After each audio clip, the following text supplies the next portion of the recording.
الطاف حسین پہ میں نے پچھلے سال ایک ولاگ کیا تھا جس میں وہ آنے پہ پاکستان رضامند تھے کچھ شرائط کے ساتھ. وہ معاملہ تو مؤخر ہو گیا اور شاید وہ آئیں بھی نہیں. اس کے بعد بہت ساری ڈیولپمنٹس ایسی ہوئی ہیں جس پہ ہم بات کریں گے. لیکن اس وقت ایم کیو ایم کو اپنی بقا کے لیے کیا کرنا ہے؟ الطاف حسین اپنا جانشین کب مقرر کر رہے ہیں اور کس کو کر رہے ہیں؟ آج ہم اس موضوع پر بات کریں گے. میرے ساتھ رہیے.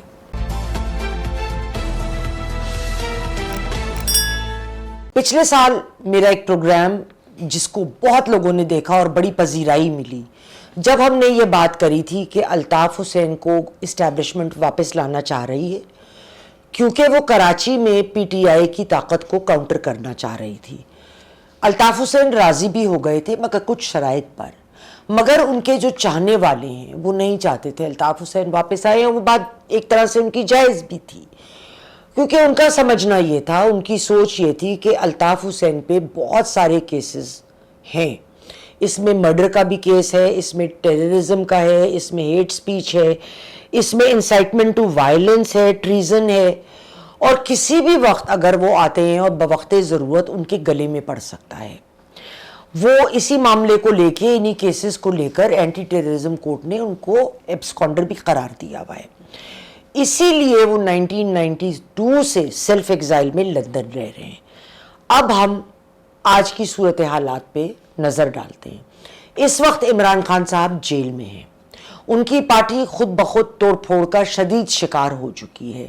سامنے کوئی ایسا شخص نہیں ہے جو عمران خان صاحب کی طرح مضبوط ہو یا لوگ اکٹھے ہوں اس کے پیچھے اور اس کی بات کو مانیں، کیونکہ عمران خان صاحب نے کبھی اپنا جانشین تو مقرر ہی نہیں کیا. لیکن اس وقت ایم کیو ایم جو ہے اس کی افادیت ان حالات کو دیکھ کر پی ٹی آئی کے کراچی میں پی ٹی آئی کو کاؤنٹر کرنے کی حد تک تو نہیں رہی ہے. اس وقت الطاف حسین کی اپنی صحت بتدریج بہت خراب ہو رہی ہے.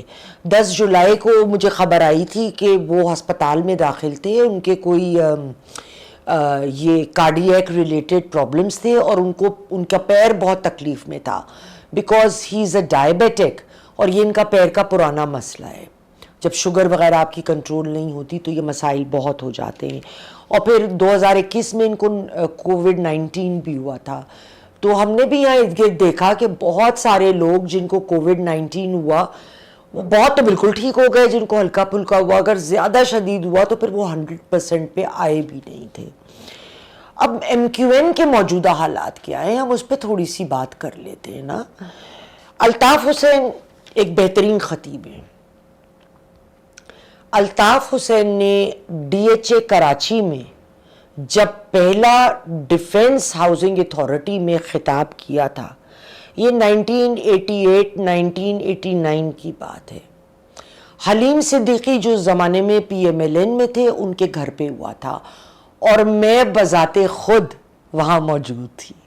بہت اچھا بولے، بڑی زبردست ضیافت کا انتظام تھا، وہاں کی ایلیٹ آئی ہوئی تھی. اور مجھے یاد نہیں ہے کس سال ایم کیو ایم کی پیدائش ہوئی، مگر وہ نمبر آف ایئرز کہہ کے مجھے الطاف حسین کا ایک جملہ ضرور یاد ہے کہ اتنے سال ہو گئے ہمیں ڈیفنس پہنچتے پہنچتے. I remember this so clearly. اور اس وقت میری 1 to 1 ان سے بات بھی ہوئی تھی، کچھ گفتگو ہوئی تھی. اس وقت میں بہت پولیٹیکلی اویئر نہیں تھی، ینگ لڑکی تھی.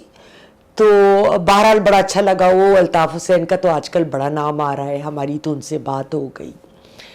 لیکن ان جوشیلی تقاریروں کی وجہ سے جو بعد میں ایک بہت خطرناک رخ اختیار کر گئی تھی، ایم کیو ایم 2 حصے میں بھی بٹی، ایم کیو ایم لندن اور M Q M P Pakistan. اب کسی حد تک دونوں فرقوں میں ایک انٹریکشن ہے اور وہ 2024 کے الیکشن سے پہلے آیا، لیکن وہ بالکل یکجا بھی نہیں ہے. ابھی بھی یہ انٹریکشن یا قربت یا اکٹھا ہونا ایک بڑا فریجائل لیول پر ہے.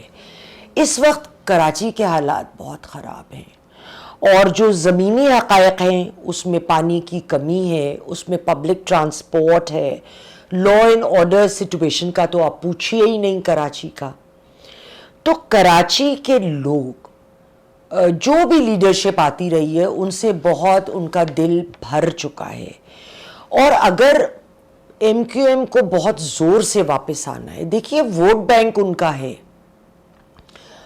پچھلے الیکشنز میں بھی سب سے زائد ووٹس ایم کیو ایم کو آئے تھے 28% سم تھنگ, لیکن بعض کانسٹیٹوئنٹیز بہت بڑی ہیں, ادھر ووٹروں کی تعداد بے حد زیادہ ہے, تو اگر وہاں زیادہ ووٹ بھی پڑ رہے ہیں تو وہ سیٹ تو پیچھے ایک ہی ہے نا.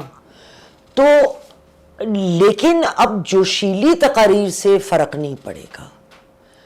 ایم کیو ایم کو یکجا ہو کر بہت محنت کرنا ہوگی اور آج سے شروع کرنا ہوگی کہ وہ ایک سالڈ لائحہ عمل لوگوں کے مسائل کو ڈویبل لائیں, ایک ٹائم فریم دیں, ایک سٹرکچر اس پروگرام کا دیں. میرا نہیں خیال میں نے ایسی کوئی بات سنی ہو کہ اس قسم کے کسی چیز پر ایم کیو ایم کی توجہ ہے. دوسرے, آج کراچی میں ایک یا دو نہیں کافی زیادہ پولیٹیکل پارٹیاں ہیں.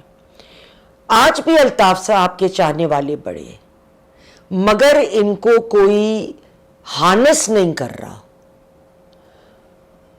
اس وقت جو ایم کیو ایم کو ضرورت ہے وہ یہ ہے کہ الطاف حسین اپنا جانشین مقرر کریں. ہم ایک منٹ, مجھے پتا ہے انہوں نے پہلے کبھی اس لیے نہیں کیا کہ لوگوں میں ڈفرینسز شروع ہو جائیں گے, لڑائیاں شروع ہو جائیں گی, مگر اگر وہ خود سے کسی انسان کو چوز کریں گے اور اپنی سرپرستی میں کہ وہ وہاں سے اس کو ڈائریکشنز دیں اور وہ شخص زمین پہ موجود ہو اور جو جو کام ایم کیو ایم کے کرنے ہیں وہ ان کو لے کر آن گراؤنڈ آگے بڑھے تاکہ اگلے الیکشن تک ان کی فصل تیار ہو چکی ہو.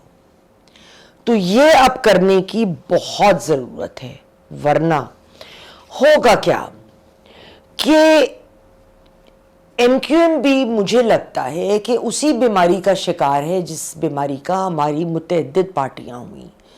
زیادہ تر پارٹیاں ڈائنیسٹک پالیٹکس کا شکار ہو گئیں, اور ایم کیو ایم بھی اسی بیماری کا شکار ہے جس بیماری کا شکار پی ٹی آئی ہوئی. یعنی ایک بندہ ہے, اس بندے کو کچھ ہو جائے تو پیچھے ادھر سے ادھر ریوڑ کی طرح ان کے فالوورز بھاگنے لگ جاتے ہیں. یہ کلٹ فالوئنگ ہے. کلٹ فالوئنگ ادھر ختم ہو جاتی ہے, وہ پارٹی ختم ہو جاتی ہے جب وہ شخص نہیں ہوتا کسی بھی وجہ سے. تو ایم کیو ایم کو یہ غلطی نہیں کرنی چاہیے. اس وقت ان کا وقت ہاتھ میں ہے. اللہ الطاف حسین کو لمبی زندگی عطا کرے, وہ اپنی سرپرستی میں یہ سارے کام کرا سکتے ہیں. اب اگر ہم یہ کہیں کہ اچھا کر بھی وہ لیں تو کس کو کریں گے, ایک دم سے جو نام میرے ذہن میں آیا تھا وہ تھا خالد مقبول صدیقی کا, جس کو الطاف حسین صاحب نے ایم کیو ایم پی کا چیئرمین بھی بنایا اور 2018 میں کنوینر بھی ایم کیو ایم پی کے بنے تھے. وہ ان کے رائٹ ہینڈ بھی ہیں اور ان کی پالیسیوں, ان کی سوچ کو بہت اچھے سے سمجھتے ہیں. دوسرا جو نام ہے وہ ان کی صاحبزادی افضا الطاف کا ہے, یا افضا حسین. لیکن ان کا مجھے اس لیے نہیں لگتا کہ بہت ہمیشہ پہلے دن سے ایم کیو ایم نے ڈائنیسٹک پالیٹکس کو رد کیا ہے, اور افضا حسین کا کسی بھی لیول پہ کسی بھی طریقے سے پارٹی کے معاملات میں لینا دینا رہا ہی نہیں ہے. تو زیادہ اسٹرانگ نام, انلیس کوئی چھپا ہوا نام ہو جس کا پتہ نہ ہو. لیکن ایم کیو ایم کے چاہنے والوں سے میری گزارش اس پروگرام کے توسط سے یہ ہے کہ آپ کی اگر اپنے لیڈران سے رابطہ ہے تو میرے خیال میں ایم کیو ایم کا ایک بڑا اچھا بیس رہا ہے, آج بھی ہے, اس کو بکھرنے نہیں دیں. اگلے پروگرام تک خدا حافظ.